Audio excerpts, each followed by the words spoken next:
Hello everyone, good morning, welcome to knowledge account. আমি কুন্তল মহিন্দার তোমাদের সাথে ডিসকাস করব 11th মে 2024-এ কী কী গুরুত্বপূর্ণ কারেন্ট অ্যাফেয়ার্স রয়েছে, তার সাথে সাথে রিলেটেড স্ট্র্যাটেজিক এগুলো। দেখো, আজকে যেহেতু শনিবার, তাই তোমাদের সকাল 6টার কারেন্ট অ্যাফেয়ার্সের পরে 7টাতে উইকলি কারেন্ট অ্যাফেয়ার্স কেস স্টাডিতে এটা হওয়ার কথা। আজকে একটু এখানে নেটওয়ার্কের অসুবিধা ছিল, তো সেই কারণে তোমাদের আজকে ডেইলি কারেন্ট অ্যাফেয়ার্সটাও একটু দেরিতে হয়েছে ক্লাস, এবং 7টার ক্লাসটাও একটু দেরিতে হবে, তাই এটা তোমাদের 8টার সময় করা হবে 8 AM এ। আর তারপরে 8:30টার আজকে ম্যাথের ক্লাস তোমাদের অফ থাকে শনিবারে। 10টার সময় তোমাদের আজকে 60 ইম্পর্টেন্ট স্ট্যাটিক জিকে নিয়ে আমি আলোচনা করব, যেটা প্রত্যেক শনিবারই তোমাদের জন্য একটা সেশন করে থাকি। আজকেও হবে এটা নলেজ অ্যাকাউন্টে। তারপরে 11টার ক্লাসটাও আজকে শনিবার যেহেতু সেটাই বন্ধ থাকবে। সন্ধ্যাবেলা 6টার কেস স্টাডির ক্লাসটাও আজকে বন্ধ থাকবে। তোমাদের সন্ধ্যাবেলা 6টার সময় 200 জিকে ম্যারাথন নলেজ অ্যাকাউন্টে হবে। তো আজকে যে যে ক্লাসগুলোর কথা বললাম, আমি এগুলো সবকটারই লিঙ্ক আমাদের টেলিগ্রাম চ্যানেলে তোমাদেরকে দিয়ে দেবো। তোমরা যারা যারা টেলিগ্রাম চ্যানেলে আছো, তারা ইউটিউব থেকে নোটিফিকেশন না পেলেও টেলিগ্রাম থেকে জয়েন করে নিও। আর যারা যারা নেই, তারা টেলিগ্রামে অবশ্যই যুক্ত হয়ে যেও। আমি লিঙ্কটা তোমাদের এই ভিডিও ডেসক্রিপশন বক্সে দিয়ে রেখেছি। ওখান থেকে টেলিগ্রামে যুক্ত হয়ে গেলে তোমরা এই ক্লাসগুলো ঠিকঠাক সময় অ্যাটেন্ড করতে পারবে। আর দেখো, এটা আমাদের একটা পরিবর্তন ব্যাচ, যেটা আমাদের 4th মার্চ স্টার্ট হয়েছে। এখানে লাইভ ক্লাস তোমাদের চলছে। অলরেডি 50 to 60% ক্লাস হয়ে গেছে লাইভ। তো এখানে তোমরা যারা যারা এখন এটাতে জয়েন করতে চাইছো, তারা জয়েন করলেও আগের ক্লাসগুলো রেকর্ডেড দেখতে পারবে যতবার খুশি। এবং তোমাদের জন্য ওখানে ডাউট সেকশন আলাদা করে করা আছে, যেখানে তোমরা ডাউটগুলো জিজ্ঞাসা করলে সঙ্গে সঙ্গে আমাদের রিপ্লাই পাবে, রেসপন্স পাবে। তো এখানে ডাব্লিউবিপি বা কেপির মানে পুরো ফাউন্ডেশন ব্যাচ। এটা তোমাদের প্রত্যেকটা সাবজেক্টের চ্যাপ্টার ওয়াইজ ক্লাস এখানে হচ্ছে। তার সাথে সাথে প্রত্যেকটা চ্যাপ্টারের মক টেস্ট, ডাব্লিউবিপি কেপির ফুল লেন্থ যে একদম মক টেস্ট হয়, সেগুলোও তোমাদের এখানে রয়েছে। আরও ডিটেলস জানার জন্য তোমরা এই নাম্বারটাতে যোগাযোগ করে নাও। যোগাযোগ করে তোমরা যদি পারো এটাতে জয়েন করে নাও, তার কারণ এটাতে একটা স্পেশাল অফার চলছে। WBP24 কুপন কোড ইউজ করলে তোমরা মাত্র 880-তে 1 বছরের ভ্যালিডিটি এই পরিবর্তন ব্যাচে জয়েন করতে পারবে। এছাড়া তোমাদের প্রিলিয়ার মেনের যে ব্যাচ চলছিল WBPSC ক্লার্কশিপের, এটাতেও তোমাদের মেনের ক্লাস এবার খুব তাড়াতাড়ি স্টার্ট হবে। সেই জন্য তোমাদের আগের দিনও বলেছি যে তোমরা যদি এটাতে জয়েন করতে চাও, সপ্তাহখানেকের ভেতরে জয়েন করে নিতে পারলে তোমাদের কিন্তু এখানে 980-তে তোমরা এটা জয়েন করতে পারবে। সরি, এটা আমাদের 899-এ তোমরা জয়েন করতে পারবে। এর জন্য এই নাম্বারে তোমরা যোগাযোগ করে নাও। PSC23 কুপন কোড ইউজ করে কিভাবে তোমরা এটাতে জয়েন করবে। এখানেও তোমাদের ডিটেলস চ্যাপ্টার ওয়াইজ ক্লাসই হচ্ছে। কেমন?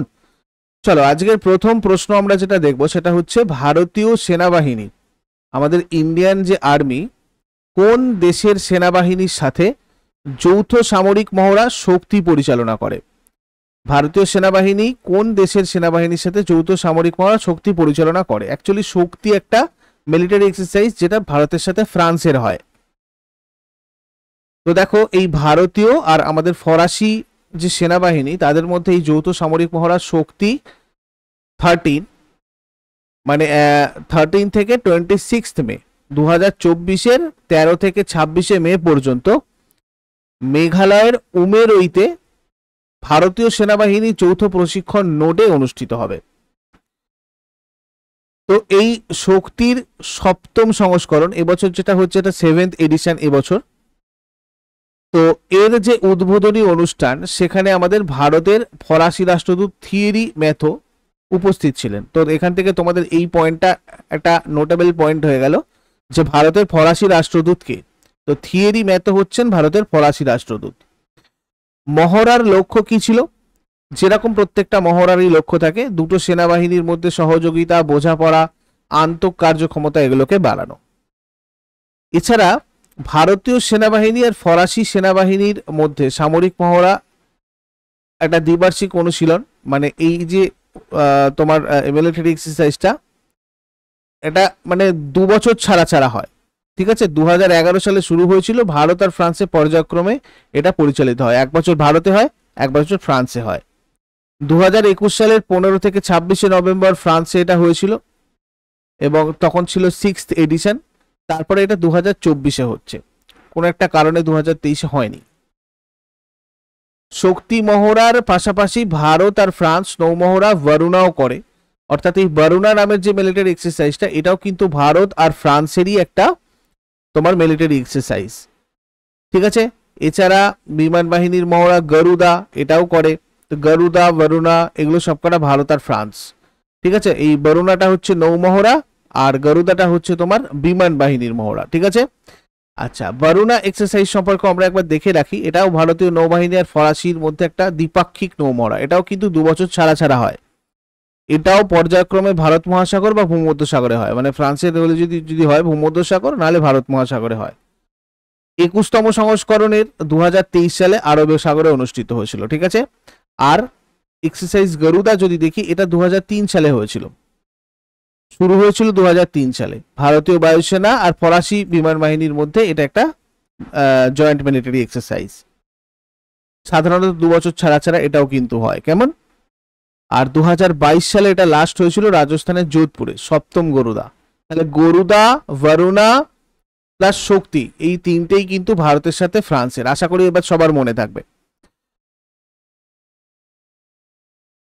তাহলে তোমাদের এখান থেকে প্রশ্ন আসতে পারে, ভারত ফ্রান্স যৌথ সামরিক মহড়া শক্তির 7ম সংস্করণ কোথায় অনুষ্ঠিত হবে? তোমরা কি বলবে? 13 থেকে 26 মে 2024-এ মেঘালয়ের উমরইতে ভারতীয় সেনাবাহিনীর জয়েন্ট ট্রেনিং নোডে এটা অনুষ্ঠিত হবে। ভারতীয় নৌবাহিনী কোন দেশের নৌবাহিনীর সাথে একটা যৌথ নৌমহড়া বরুণা পরিচালনা করলো? তোমাদের তখন বলতে হবে ফ্রান্স। ভারতীয় বিমান বাহিনী কোন দেশের বিমান বাহিনীর সাথে গরুদা নামের একটা যৌথ বিমান বাহিনী মহড়া পরিচালনা করে? ফরাসি বিমান বাহিনী। ক্লিয়ার? তারপরের প্রশ্ন চলে আসবো আমরা। সম্প্রতি খবরে আসা পাইরেনিস পর্বতমালা কোন দুটি দেশের মধ্যে একটি প্রাকৃতিক বিভাজন রেখা হিসাবে কাজ করে? এই পাইরেনিস পর্বতমালাটা সম্প্রতি খবরে রয়েছে, এটা নিয়ে নিউজ রয়েছে প্রচুর।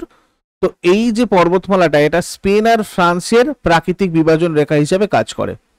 দেখো তোমরা যখন এমনিতে জিকে পড়বে তখন কিন্তু হয়তো এই জায়গাটা তোমরা পড়বে না, যেহেতু খবরে এসেছে ভালো করে এটা নোট করে রাখবে, কেননা পরীক্ষাতে যখন আসবে তখন ভাববে এটা আবার কোথা থেকে এলো আর কি। পাইরেনিস পর্বতমালা সম্পর্কে একটু দেখে রাখো। এই পাইরেনিসটা হচ্ছে দক্ষিণ পশ্চিম ইউরোপের পাহাড়ের একটা শৃঙ্খল, যেটা স্পেন আর ফ্রান্সের মধ্যে একটা প্রাকৃতিক সীমানা তৈরি করে। এটা একটা ভাঁজ পর্বত শৃঙ্খল যা বিশাল ইউরেশিয়ান প্লেটের সাথে আইবেরিয়ার মাইক্রোমন্টিনেন্টের যে তোমার মহাদেশীয় সংঘর্ষের ফলে এটা তোমার তৈরি হয়েছে। এগুলো আল্পসের তুলনায় বেশ পুরানো পর্বত, আল্পের থেকেও পুরানো পর্বত। এটা পূর্বে ভূমধ্যসাগরীয় উপকূল থেকে পশ্চিমে বিস্কে উপসাগর মানে আটলান্টিক উপসাগর পর্যন্ত প্রায় আটলান্টিক মহাসাগর পর্যন্ত প্রায় 500 কিলোমিটার পর্যন্ত বিস্তৃত। আর এটা মহাদেশীয় ইউরোপের বাকি অংশকে আইবেরিয়ান উপদ্বীপ থেকে পৃথক করেছে। পাইরেনিস পর্বতমালার পশ্চিম প্রান্তটা আইবেরিয়ান উপদ্বীপের উত্তর অংশে রয়েছে, আর ক্যান্টাব্রিয়ান পর্বতমালার সাথে মিলে গেছে। তারপরে সমলিঙ্গের সম্পর্ককে অবৈধ ঘোষণা করে সম্প্রতি কোন দেশের আইনসভা আইন অনুমোদন করেছে? সমলিঙ্গের সম্পর্ককে অবৈধ ঘোষণা করে সম্প্রতি ইরাকের আইনসভা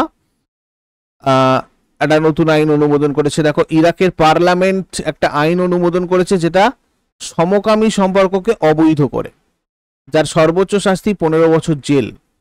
যে কেউ সমকামিতা বা পতিতাবৃত্তির প্রচার করলে তাকে ন্যূনতম 7 বছরের জেল দেওয়া হতে পারে।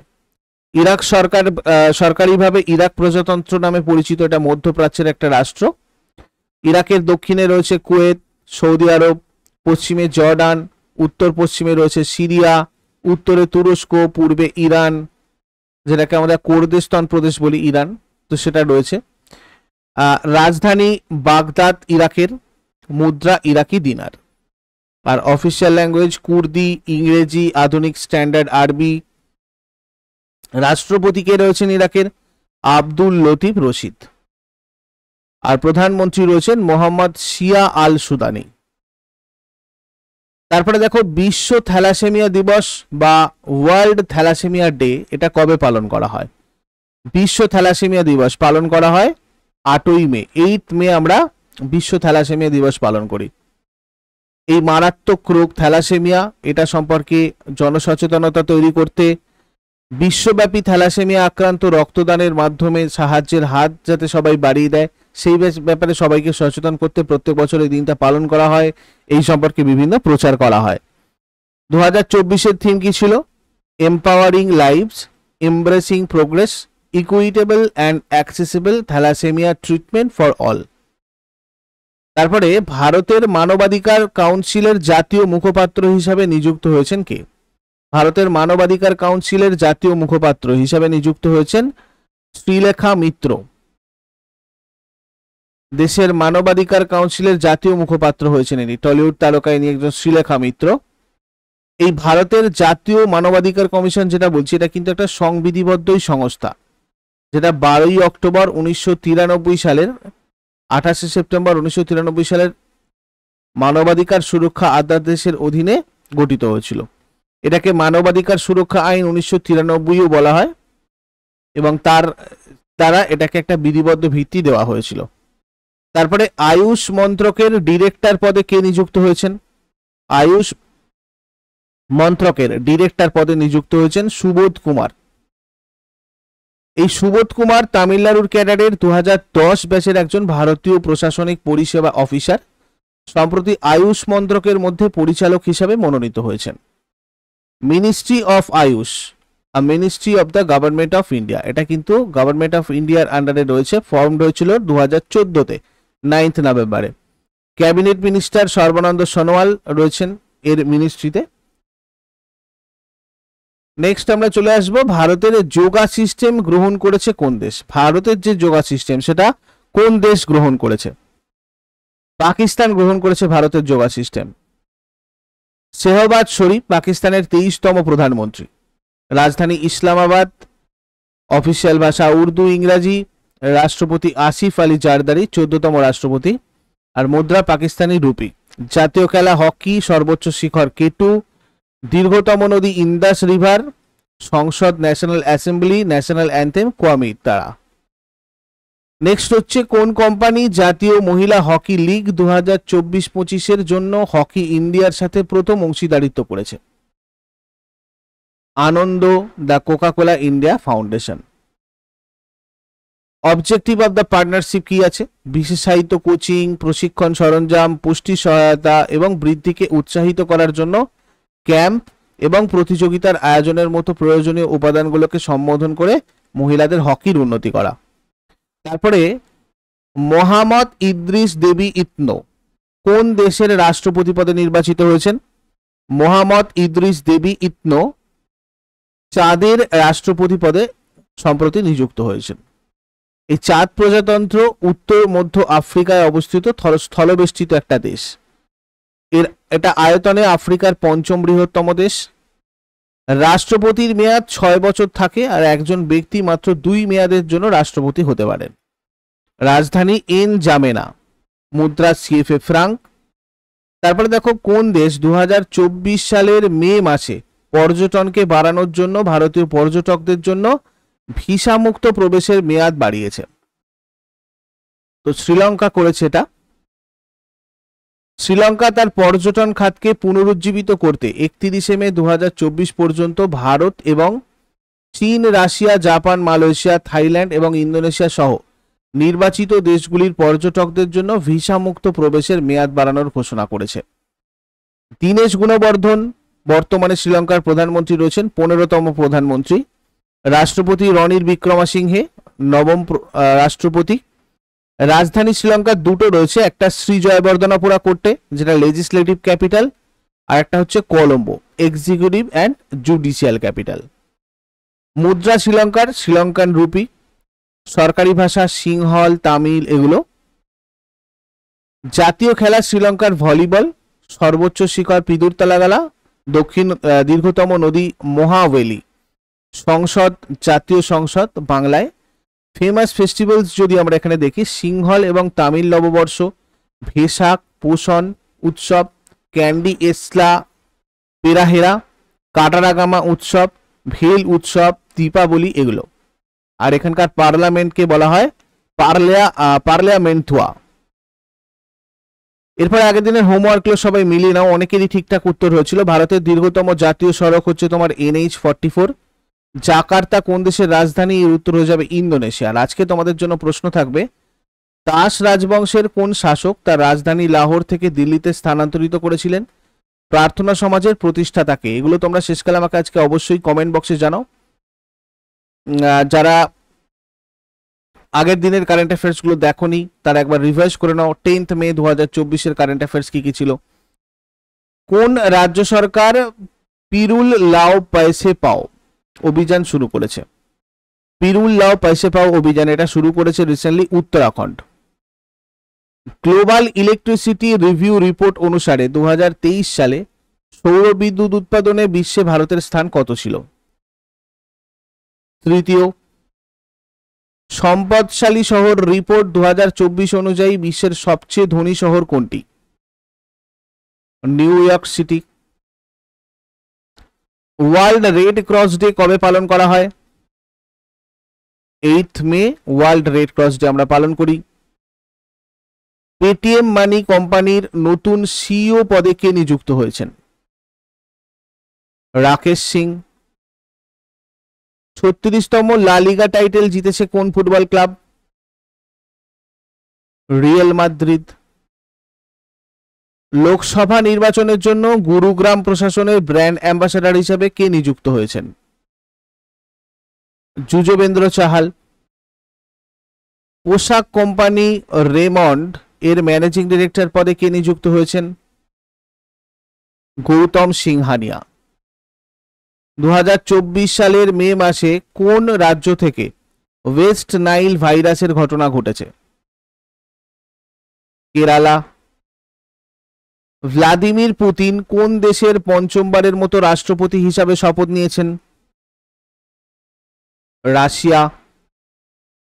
তো এইগুলো তোমাদের ছিল আগের দিনের প্রশ্ন। ইউজফুল বলে মনে হলে অবশ্যই সবাই লাইক করবে আর কমেন্ট বক্সে তোমাদের ফিডব্যাক জানাবে। তোমাদের ফিডব্যাকগুলো প্রত্যেক দিন আমরা পড়ি এবং তাতে করে তোমাদের এই সেশনটাকে আরো বেটার করার চেষ্টা করা হয়। তাই কমেন্ট বক্সটা অবশ্যই সবাই কিন্তু ফলো করবে। কমেন্ট বক্সটা তোমরা সবাই ইউজ করবে। কমেন্ট বক্সে নিজেদের ফিডব্যাক জানাবে।